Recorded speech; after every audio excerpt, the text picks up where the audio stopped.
गुरु साक्षात् परब्रह्म तस्मै श्री गुरवे नमः। मंच पे उपस्थित सभी आदरणीय और हॉल में आए हुए हमारे सभी अतिथि लोग, आप सबको सादर नमन, अभिवादन।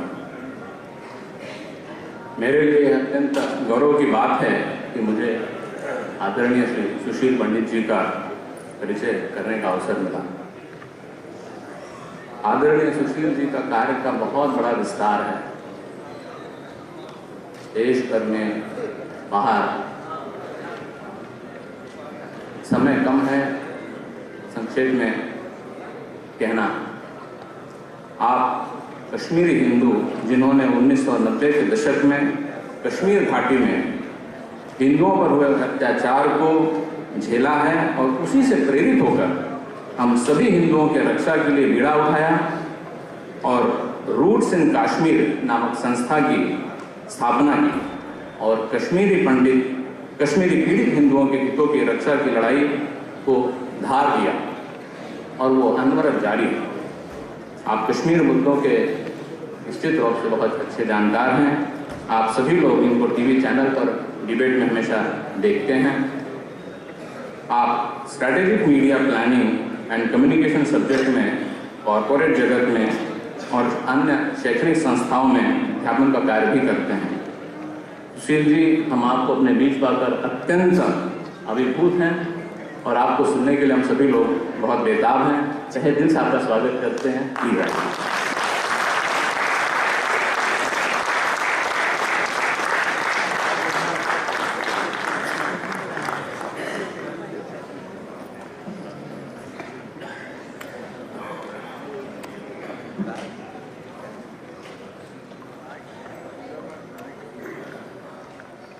आदित्य विश्वनाथ धरती को प्रणाम, मां गंगा को, सनातन धर्म को, सनातन धर्म की इस नगरी काशी को प्रणाम और काशी के आप सभी सुधीजनों को प्रणाम।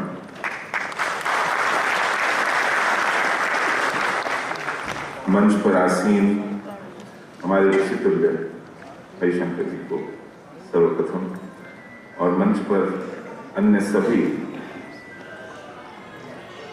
मेरे अग्रज अनुज, आप सबको हृदय से प्रणाम।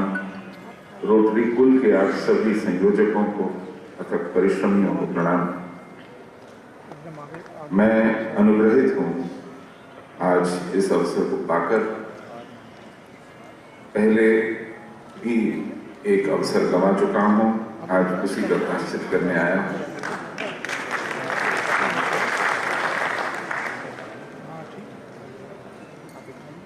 मेरा परिचय कश्मीर को लेकर के आमतौर पर किया जाता है। आज भी अनिल भाई ने स्मरण कराया और विषय है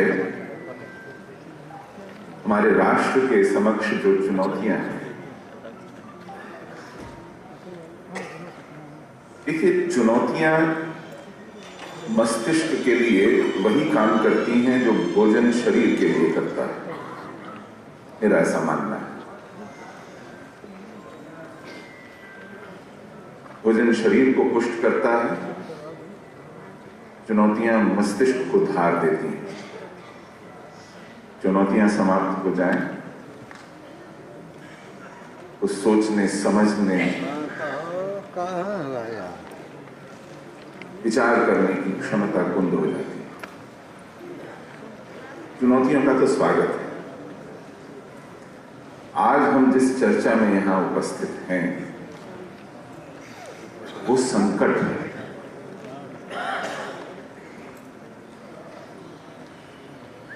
वो अस्मिता का संकट है।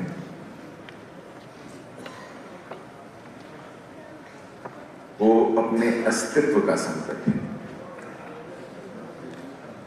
इसको कम करके आंकने की हम भूल कभी नहीं कर सकते। और वो संकट हमारे अस्तित्व के मूल में, केंद्र में, बीज में, इस काशी में विद्यमान है। जिसको लेकर के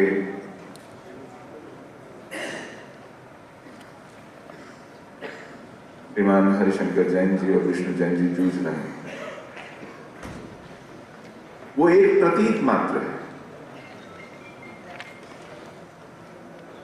वो उस संकट की एक झलक है। उस संकट की एक झलक आज मेरे साथियों ने भी देखी जब वो दर्शन करके लौटना चाहते थे और घंटों तक नहीं लौट पाए।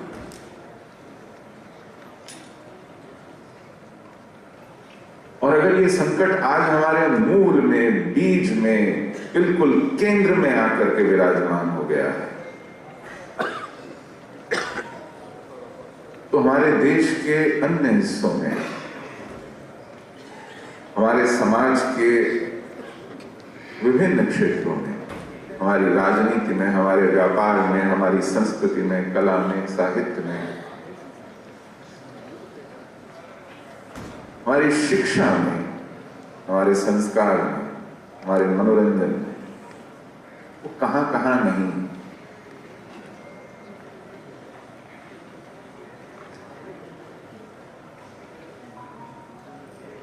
साथ में यह भी पूछा गया कि समाधान क्या है।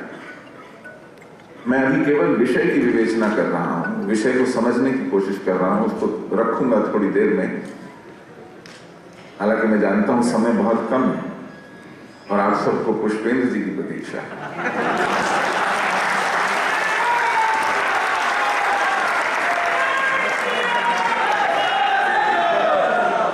आपको भी सुनना है, आपको भी सुनना है। धन्यवाद। मेरी दृष्टि में एक समाधान जो बहुत से अन्य समाधानों को गौण कर देता है, वो ये है कि हमारे चारों ओर जो वातावरण में विमर्श है वो क्या है। जो कथा प्रसंग है, जिसको हम नैरेटिव कहते हैं, जिसमें तथ्य आते हैं, जिसमें तर्क आते हैं, जिसमें परिदृश्य की परिभाषा होती है,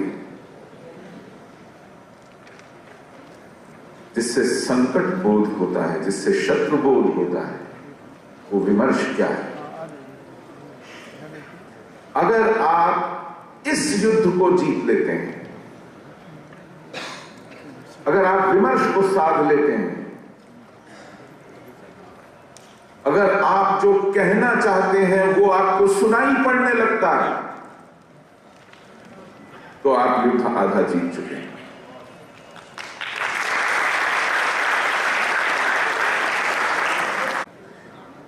इस विमर्श को साधना होगा। हम लोग एकाकी नागरिक, सिर्फ इंडिविजुअल्स अंग्रेजी में कहते हैं। हमारे पास कोई बड़ी संस्था नहीं है, हमारे पास कोई बड़ा सरकारी पद नहीं है, हमारे पास कोई बहुत बड़े मंच नहीं है, कोई बहुत बड़ा साधन नहीं है। हम लोग आप ही में से, आप ही के मोहल्लों और पड़ोस में से निकले हुए, आप ही के जैसे घरों में रहने वाले लोग, कोई अलग नहीं है।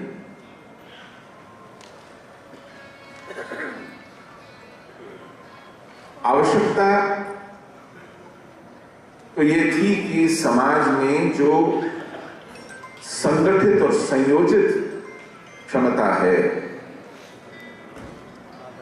जो कहीं सरकारों में भी होती है, कहीं गैर सरकारी संगठनों में भी होती है, कहीं संस्थानों में होती है, वो इस विमर्श को लेकर सजग हो, वो इसका संचालन करे, इसका पोषण करे, इसमें योगदान दे, इसमें तथ्य जुटाए, इसमें तर्क जुटाए, उसको धार दे। और जिस विमर्श से हमारा सामना है उसको कुंद करे। वो नहीं हो रहा है, और जब वो नहीं होता है तो प्रकृति तो कहते हैं नेचर अबोर्स वैक्यूम। प्रकृति तय करती है, वो ढूंढ लेती है किसी पुष्पेंद्र कुलश्रेष्ठ को।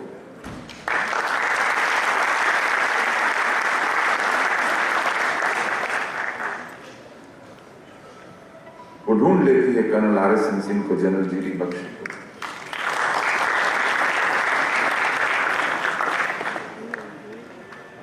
और एकदम से लगने लगता है कि मानो जिसको वर्षों से सुनने की साध थी वो अब कुछ सुनाई पड़ने लगा है।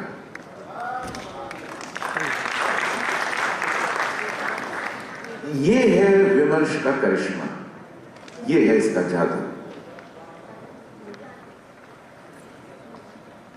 क्योंकि मुझे नहीं लगता कि हमें किसी को उपाय चम्मच में रखकर पिलाने की आवश्यकता है। आप सब बुद्धि संपन्न हैं, आप सब में अपना अपना विवेक है, आप सबका अपना अपना अनुभव है, आप सब अपने अपने क्षेत्रों में सुबह से शाम तक जूझते हुए बहुत कुछ सीखते हैं, बहुत कुछ जानते हैं, बहुत कुछ लिखते पढ़ते हैं, समझते हैं। आपको हम कोई नया सच बतलाने आए ऐसी बात नहीं है।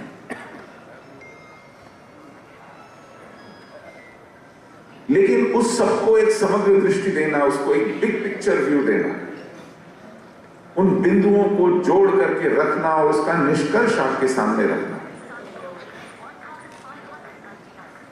ये एकाएक नहीं होता है। इसमें हफ्तों, महीनों, सालों लगते हैं, इसको साधना पड़ता है, इसमें साधन लगते हैं, इसमें सामग्री लगती है,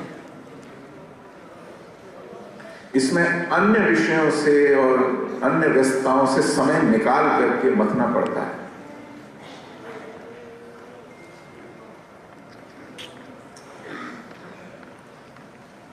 मैं वर्षों तक ये सोचता रहा कि हम लोग कश्मीरी हिंदू और कश्मीर की त्रासदी, ऐसा क्यों हुआ। मुझे कुछ समय पहले से अब ये एक त्रुटि का भान होना शुरू हुआ है, गलती लगने लगी है।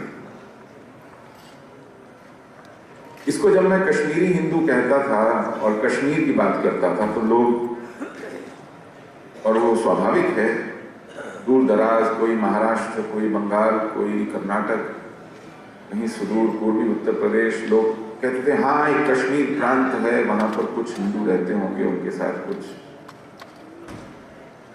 अनिष्ट हुआ, देख लेगी सरकार, कुछ हो जाएगा, होता रहता है। ये एक स्टैंड अलोन इवेंट, अपने आप में एकाकी घटना, एक ऐसी दुर्घटना घट गई 1990 में, ऐसा लोगों को लगने लगा। अगर ऐसा कहा भी नहीं गया तो कई बार ऐसा निष्कर्ष निकाला गया, हाँ कश्मीर में कुछ हिंदुओं के साथ वहां ज्यादती हो गई। ये एक बहुत बड़ी भूल है जिसको सुधारना बहुत आवश्यक है। जो कश्मीर में हुआ वो 1990 में नहीं हुआ, वो पिछले 500 साल से लगातार चले आ रहे क्रम की आखिरी कड़ी, हमारा 7वां निष्कासन था।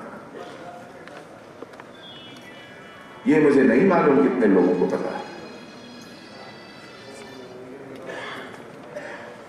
जो कश्मीर में आज भी हो रहा है, बंद नहीं हुआ है, रुका नहीं है।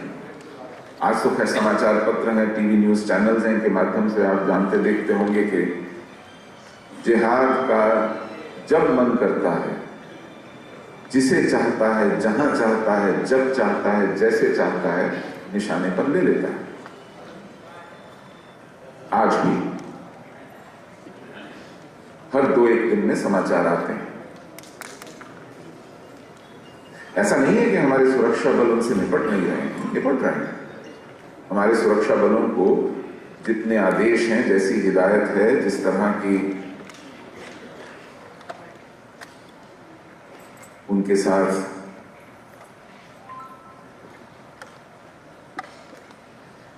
लिमिटेशंस हैं, सीमाएं हैं, उन सीमाओं के भीतर रह करके वो बहुत बढ़िया काम कर रहे हैं। लेकिन वो सीमाएं हैं। एक समय था जब कैसो हुआ करता था, कॉर्डन एंड सर्च ऑपरेशन। जहां संदेह होता था वो जगह घेर ली जाती थी। वहां के नागरिकों को माइक्रोफोन पर बोला जाता था कि बाहर निकल आइए, घरों से अपने अपनी शिनाख्त दिखाइए, अपनी पहचान दिखाइए, अपना नाम बताइए, कौन है, परिवार में कितने लोग हैं, गिनिए, दिखाइए। और उसके बाद जब वो आ जाते थे, उनकी तलाशी हो जाती थी, तो फिर घरों की तलाशी ली जाती थी हथियार देखने के लिए, छुपे हुए आतंकवादियों को देखने के लिए। इसको कॉर्डन एंड सर्च ऑपरेशन कहते थे। नहीं के बराबर होते हैं आप, अगर होते हैं तो। एक होता है कैडो, कॉर्डन एंड डिस्ट्रॉय ऑपरेशन। जब आपके संदेह नहीं, आपको पुष्टि है कि यहां पर आतंकवादी छुपे हुए हैं, आप आसपास की जगह खाली करा लेते थे। सब नागरिक जो कि निरपराध हैं, निर्दोष हैं, उनको बचाकर बाहर ले आते थे। और जहां वो छुपे हुए हैं, यदि वो आत्मसमर्पण नहीं करते हैं या उन्हें ढेर नहीं किया जा सकता है, तो वहां उनको ध्वस्त करके मार दिया जाता था। तो कॉर्डन एंड डिस्ट्रॉय ऑपरेशन कहते थे। हुए हैं ये, अब नहीं होते। सड़कों पर नाके लगते थे, गाड़ियों की तलाशियां होती थी, लोगों की तलाशियां होती थी, उनके पहचान पत्र देखे जाते थे, पूछा जाता था कौन हो, कहां से आ रहे हो, कहां जा रहे हो।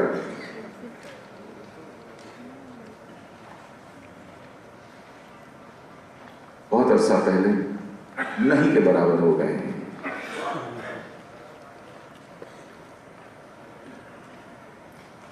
और इस वजह से हिम्मत बढ़ गई है। छोटी छोटी पिस्तौलें जेब में रख के घूमते घूमते फिरते फिरते आ जाते हैं, स्कूल में चले जाते हैं, दफ्तर में चले जाते हैं, नाम पूछते हैं, पुष्टि करते हैं कि आप वही हैं जिसकी उन्हें तलाश है, मार के चले जाते हैं।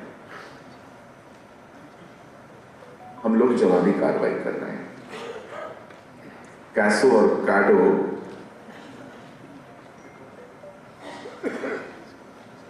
अपनी तरफ से इनिशिएटेड की गई कार्रवाई, वो जवाबी कार्रवाई नहीं।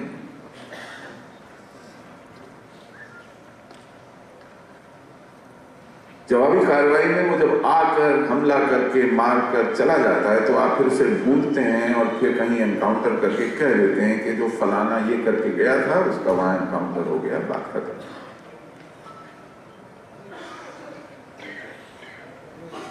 कश्मीर में ऐसा नहीं है कि कुछ बदला नहीं है, बहुत कुछ बदला। कश्मीर में जो निर्णय हुए हैं, बहुत साहसिक निर्णय हुए।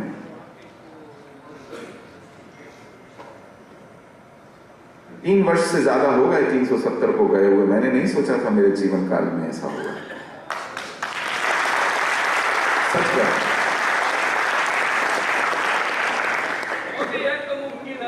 इस नगरी में खड़ा हूं, आपने जिस सांसद को चुन के भेजा है, उसकी इच्छा शक्ति को नमन।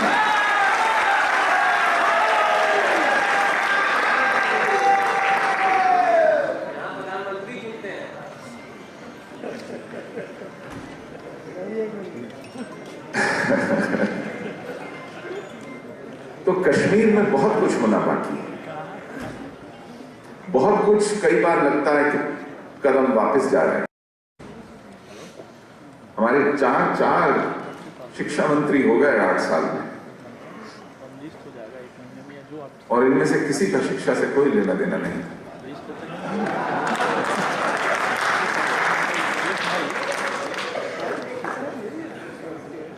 नहीं, मैं सच में अगर इससे पीड़ित नहीं होता तो मैं भी आज आपके साथ हंस लेता।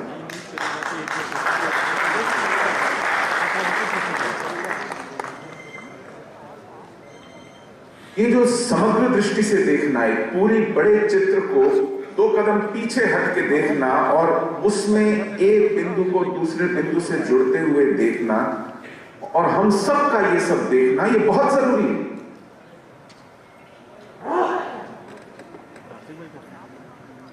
सात 712 ईस्वी में सिंध में जब मोहम्मद बिन कासिम आया, उसने क्या किया? ये पवन जी अपने क्लास में बताएं और हम सब मान लें तो बहुत अच्छा हो। लेकिन अगर ये कहा जाए कि अली कुफी ने छछनामा का अनुवाद करके लिख करके बताया है, ये अली कुफी उसी का आदमी है, मोहम्मद बिन कासिम के ही तबके से आता है, और उसने बड़े विस्तार से उस छछनामा को ट्रांसलेट करके बताया है कि दाइबुल से मुल्तान तक जाते जाते उसने कितने हजार सर काटे, उसने कितनी महिलाओं को ढूंढा, कितने बच्चे अगवा किए, कितने मंदिर तोड़े, कितने शहर ध्वस्त किए, और उसके लिए कितनी डींगे हाथी।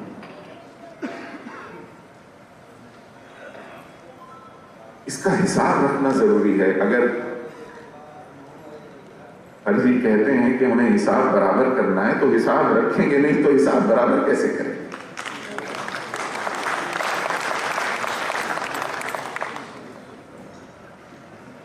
इसका हिसाब रखना, इसको याद करना। मेरे सिख भाई कैसे याद करते हैं जानते हैं? हर सुबह अपनी अरदास में,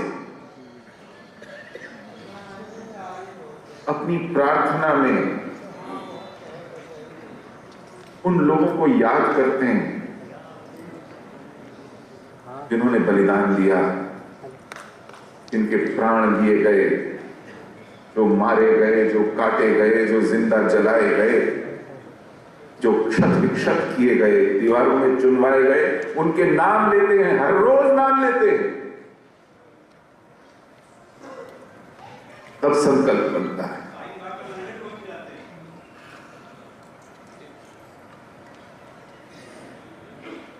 मैंने कहा ना, चित्र को बड़ा देखने की आदत कीजिए। एक घटना, दो घटना। मैं गुरु तेग बहादुर का दिया हुआ शीश कभी नहीं भुला पाऊंगा।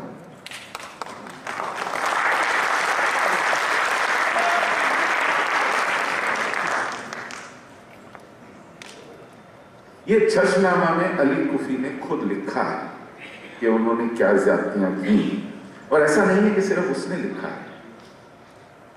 अल बालादुरी ने उसकी पुष्टि की है, उसने भी एक अलग जगह यही सब लिखा है। तो जैसे वकील पुष्टि का सबूत देखते हैं, कोरोबरेटिव एविडेंस देखते हैं, आप में अगर वो अभ्यास आ जाए पुष्टि करने, देखें इतिहास में स्रोतों को, प्राइमरी सोर्सेस को देखें, बड़ा रोमांच आता है, पीड़ादायक है, समय लगता है, लेकिन संतोष मिलता है, जानने का संतोष। जब आप कुछ जानने लगते हैं, उसका संतोष कैसा होता है वो मुझे आपको बताने की आवश्यकता नहीं है। 1001 से 1024 तक जो 17 आक्रमण किए महमूद गजनी ने, कोई नई बात नहीं है आपके लिए, लेकिन वो उसके लोगों ने कहां दर्ज की? तारीख यामिनी, उसके अनुवाद उपलब्ध हैं और उसमें ब्यौरा है। ये केवल मुंह चलाने की बात नहीं है।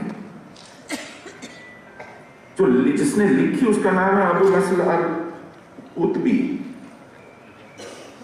उसका ट्रांसलेशन हुआ रेवरेंड जेम्स रेनल ने, 558 पृष्ठों में है ये पहला ट्रांसलेशन तारीख यामिनी का। मैं उसमें से एक घटना बताता हूं। थानेसर है, हरियाणा में एक शहर है, आज भी है, घग्गर बहती है उसकी बगल में, नदी है। जब उसने वहां हिंदू काटने शुरू किए, सुनिए भाई, तो नदी खून की बन गई, पीने लायक पानी नहीं रहा उस हफ्ते में। और वो ये लोग थे जो सैनिक नहीं थे, जो उससे बचकर भाग रहे थे, आम नागरिक थे। वहां एक मंदिर था इसको चक्रस्वामी मंदिर कहते हैं, विष्णु का था। हमारे चक्रधर तो विष्णु हैं। उसको कैसे ध्वस्त किया उसका ब्यौरा जानना चाहिए। उसने केवल सोमनाथ नहीं लूटा, लेकिन यह भी जानना चाहिए कि वो 3 बार अपने आक्रमणों में विफल हुआ। लाहौर में त्रिलोचन पाल राजा था और कश्मीर का राजे को उसने मदद के लिए बुलाया। संग्राम राज कश्मीर का राजा था और दोनों की सेनाओं ने मिलकर उसको 1015 में दौड़ाया गजनी तक। जब उसको पता चला कि कश्मीर के राजा ने मदद की है त्रिलोचन पाल की उसको हराने में, तो वो कश्मीर पर चढ़ दौड़ा 2 बार, 1021 में और 1024 में। 1024 में तो उसको भागने का रास्ता तक नहीं मिला, 6 महीने तक भटकता रहा। कश्मीर पर उसके 2 आक्रमण हुए, दोनों विफल हुए। हमारा इतिहास हमको हमारी सफलताओं के बारे में कम बताता है। इसीलिए ये प्रश्न उठते हैं, हिंदू कब काटेगा?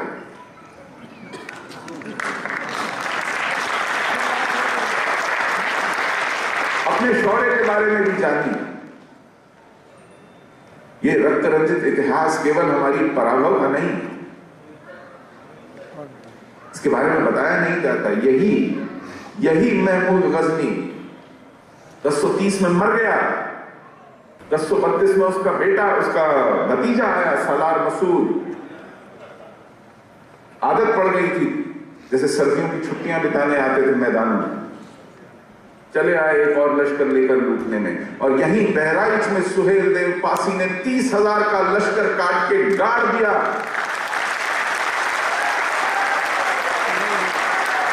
हमारे इतिहास की पुस्तकें नहीं बताती हैं ये सब। बहुत वर्ष हो गए प्रतीक्षा करते, पता नहीं कब बताएंगे।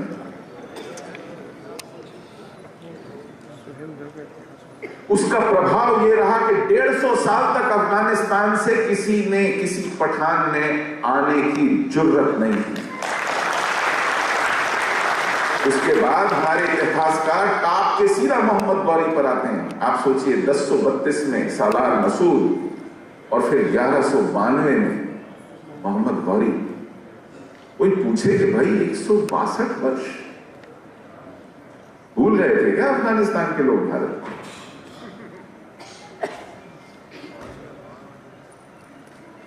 और फिर जब मोहम्मद गौरी आता है, उसका क्या आतंक है, उसके बारे में भी देखिए। ये बहुत हमारे लिए और हम सबके लिए ये रुचि की बात होनी चाहिए कि हम अपने इतिहासकारों को एक तरफ रख दें कुछ समय के लिए। हम ये देखें कि वो अपने मुंह से अपने बारे में क्या कहते हैं, और उसके लिए बहुत साक्ष्य उपलब्ध हैं, पूरा साहित्य उपलब्ध है, पूरी टेक्स्ट है। वो खुद अपने आप को इंप्लीकेट करते हैं, अपने मुंह से गवाही देते हैं। ताजुल मासिर 1194 से 1210 तक का इसमें ब्यौरा है। सदरुद्दीन हसन निजामी इसके इतिहासकार हैं।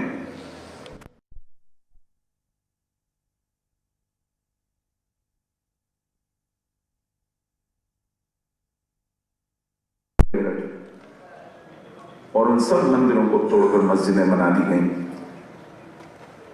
किसी एक मंदिर का प्रश्न नहीं है ना जैन, ये तो एक ट्रैक रिकॉर्ड है।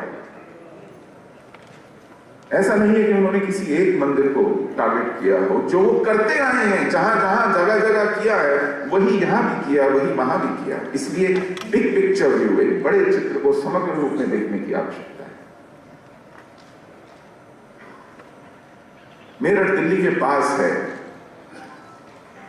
हस्तिनापुर जो हुआ करता था वो मेरठ के ही बहुत पास है। दिल्ली तो इंद्रप्रस्थ थी। और अगर मैं वो संदर्भ लूं तो महाभारत का काल था।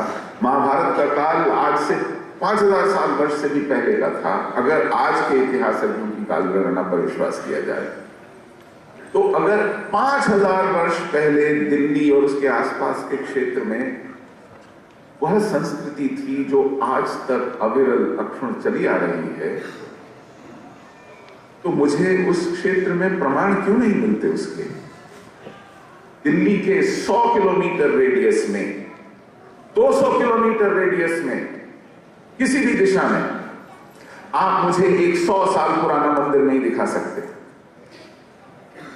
मैं आपको 800 साल पुरानी मस्जिद दिखा दूंगा, मैं आपको 250 साल पुराना गिरजा दिखा दूंगा। और जिस संस्कृति का यहां बीज था, जो यहां की स्थानीय संस्कृति थी,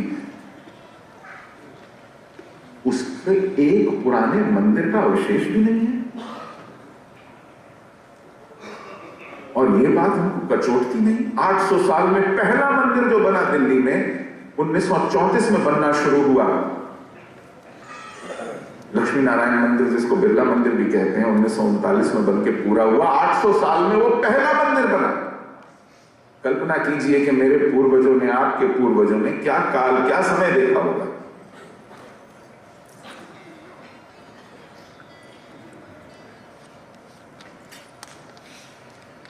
ये एक मंदिर की कहानी नहीं है, ये पूरी की पूरी संस्कृति, पूरी की पूरी सभ्यता, पूरी परंपरा, पूरी आस्था, पूरे के पूरे समाज का विध्वंस है। ये हिंदू विध्वंस की कहानी, ये कश्मीर विध्वंस की, सिंध के विध्वंस की, काशी के विध्वंस की, मेरठ के विध्वंस की कहानी नहीं है।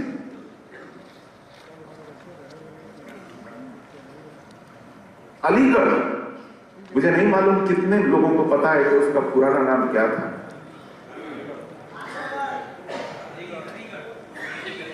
कोल था इसका नाम। इस पर चढ़ाई की थी 1194 में, और तलवार की नोक पर वहां पर धर्मांतरण करवाया गया था।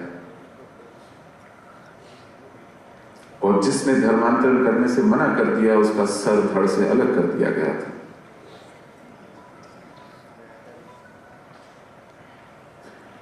हरदत्ता राजपूत थे। हरदत्ता एक राजपूत किंग था, राजा था। वो वहां का राजा था जब उस पर चढ़ाई की कुतुबुद्दीन ऐबक ने। 1524 में जाकर इब्राहिम लोदी ने उसका नाम मोहम्मदाबाद कर दिया था। 1524 में। और बरगुजर राजा बहादुर सिंह, जो सूरजमल जाट और जयसिंह के साथ मिलकर के जिन्होंने विद्रोह किया अपने स्वामित्व के लिए, वो लड़ाई 1753 में लड़ी गई, उसी अलीगढ़, उसी कोल में। और शाह नजफ एक सेनापति था, 1804 में आकर ने उसका नाम, वो शिया सेनापति था तो उसने उसका नाम अलीगढ़ रखा। आज से 225 साल पुरानी बात नहीं है। तो ये कोल से, मोहम्मदाबाद से अलीगढ़ हुआ। हम अपने शहरों का, अपने कस्बों का, अपनी जमीन का इतिहास नहीं जानेंगे तो वो आत्मबल कहां से लाएंगे जिसे लेकर लड़ना है। सब स्त्रियों ने जौहर कर लिए थे वहां जब पुरुषों के सर धड़ से अलग किए जा रहे थे। हमने जौहर सिर्फ राजस्थान में सुने हैं, चित्तौड़ में सुने हैं। अलीगढ़ का जौहर कोई चर्चा नहीं करता। अलाउद्दीन खिलजी, मैं सिर्फ कुछ, जैसे देगची में चावल पक गए कि नहीं तो 2 दाने उठा करके देखे जाते हैं, मैं आपके पास ये सिर्फ 3-4 उदाहरण स्वरूप रख रहा हूं। वसाफ अब्दुल्ला है उसका हिस्टोरियन, उसका इतिहासकार। तहरीक वसाफ लिखी है उसने, 5 खंडों में उपलब्ध है। 1299 में वो गुजरात की ओर कूच करता है।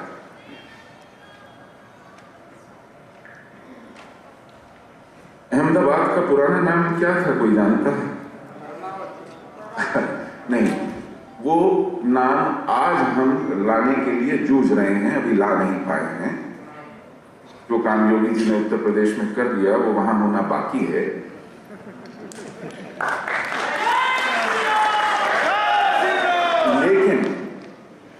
लेकिन जिसको हम आज अहमदाबाद कहते हैं, उसका नाम था असापल्ली। अहमदाबाद तो नाम आज से कोई 250 साल पहले जो 14वां मुगल बादशाह था अहमद शाह, उसने उसका नाम अहमदाबाद रखवाया, सिर्फ 250 साल पहले, 1804। खंबात जब पहुंचा, यही अलाउद्दीन खिलजी, जो तांडव उसने वहां किया, उसको लिखते हुए उसके इतिहासकार खुद थर्रा गए। नुसरत खान था उसका एक सेनापति।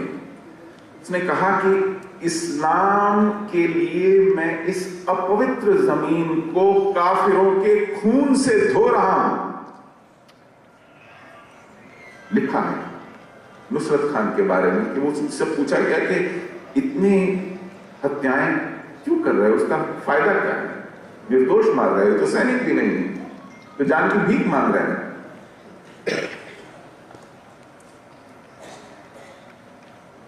20,000 बेटियों को हमारी चुन चुनकर लूट की तरह लाया गया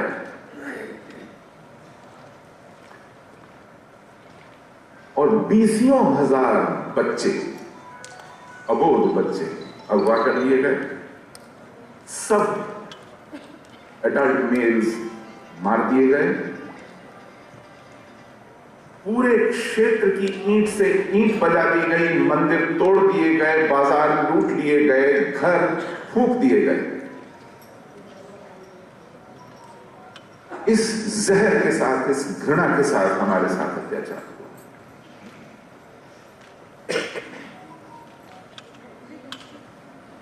मैं अपनी बात समाप्त करता हूं। हमने एक फैसला किया है, मैंने, मेरी टीम ने,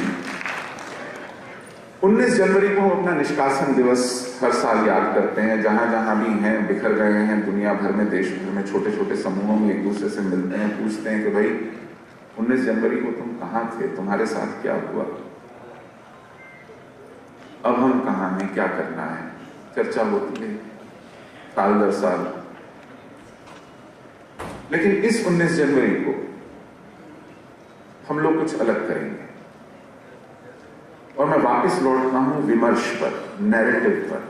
इस देश में हमने अपने शत्रु के विमर्श को कुंद कर दिया है। ये सामने बैठे हैं पुष्पेंद्र जी, ये उसके बहुत बड़े कारक हैं। डॉक्टर आनंद रंगनाथन हैं, दीदी बच्चन हैं, पवन जी हैं, कृष्ण जी हैं। आप सबके अथक प्रयासों से एक विमर्श खड़ा हुआ है, तो ये देश हिम्मत करता है सीएए जैसा कानून लाने की।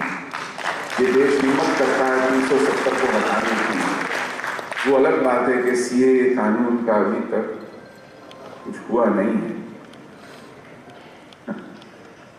वो अलग बात है, लेकिन हिम्मत करते हैं। वो अलग बात है कि 2-4 कदम पीछे हटना पड़ता है, होती होंगी मजबूरियां, शायद मेरी समझ में नहीं आती। लेकिन दुनिया भर में ये विमर्श आना जरूरी है। वहां अभी भी जिहाद का शिकंजा कसा हुआ है। आज भी बीबीसी पर, CNN पर, गार्जियन पर, वॉशिंगटन पोस्ट पर, लॉस एंजलिस टाइम्स पर वही जिहादी कथानक चल रहा है। तो इस 19 जनवरी, और ये कथानक क्या है, क्या कहते हैं कि Hindu supremacist are trying to subjugate hapless Muslim minorities through a hate campaign. Can you imagine? Hindu supremacist hate campaign. दुनिया को पता नहीं है कि कश्मीर में उन्होंने क्या आतंक किया है।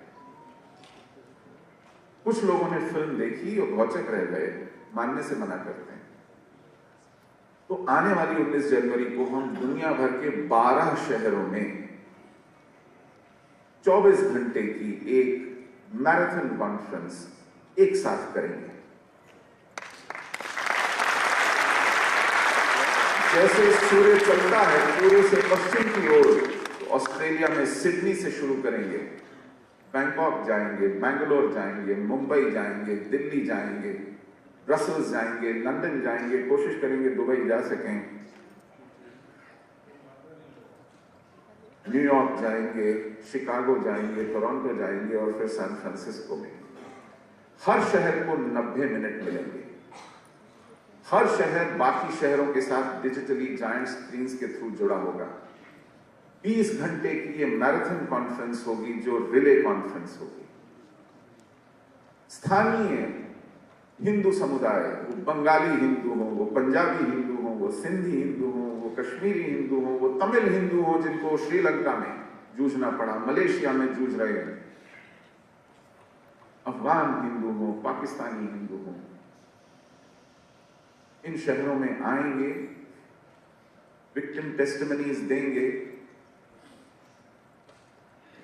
चित्रों के माध्यम से, गीतों के माध्यम से, परफॉर्मेंसेस के माध्यम से Hindu genocide, a millennium of Hindu genocide, एक सहस्राब्दी का हिंदू विध्वंस, इसको पूरी दुनिया के पटल पर हथौड़ा मारकर रखा जाएगा कि आप जिसको सुपरमेसिस्ट हिंदू नेशनलिस्ट आइडियोलॉजी कहते हो, हम वो लोग हैं जिन्होंने, अगर कम अनुमान, कम आंका जाए तो कम से कम 25 करोड़ जीवन खोए हैं पिछले 1000 से ज्यादा वर्षों में। 25 करोड़। आप शताब्दी का नाम लें और मैं आपको लिस्ट दे दूंगा कि उस शताब्दी में कहां कहां कितने कितने कैसे संहार हुए।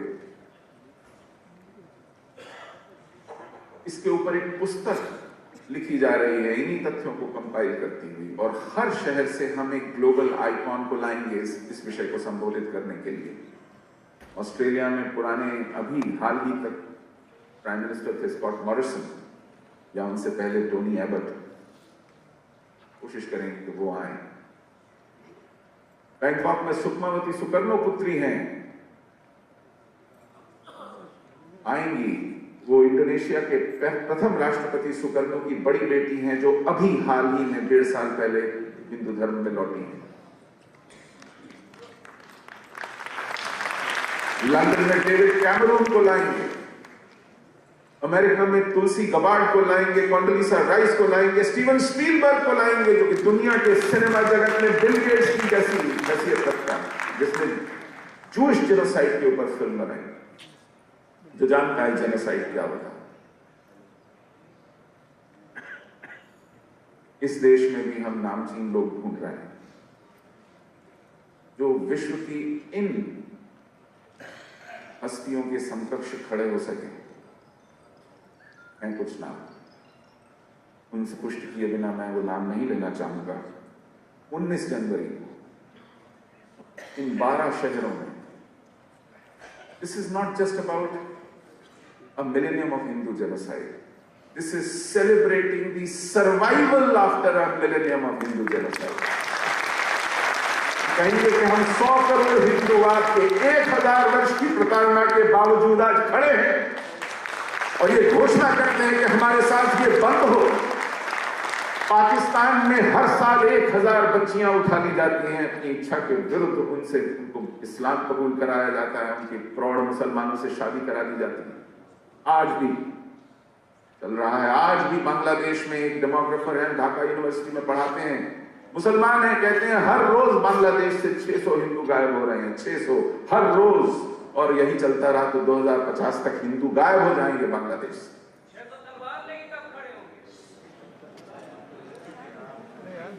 आप पहुंचिए, मैं भी आता हूं पीछे पीछे।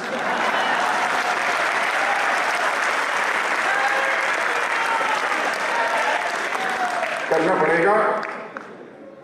ये संकट आने वाला नहीं है, ये है। हम इस युद्ध में पहले से हैं, जूझ रहे हैं, और इसको युद्ध की तरह लड़ना पड़ेगा। आपने बहुत बहुत धैर्य से मुझे सुना, मैं आपको पुनः प्रणाम करता हूं।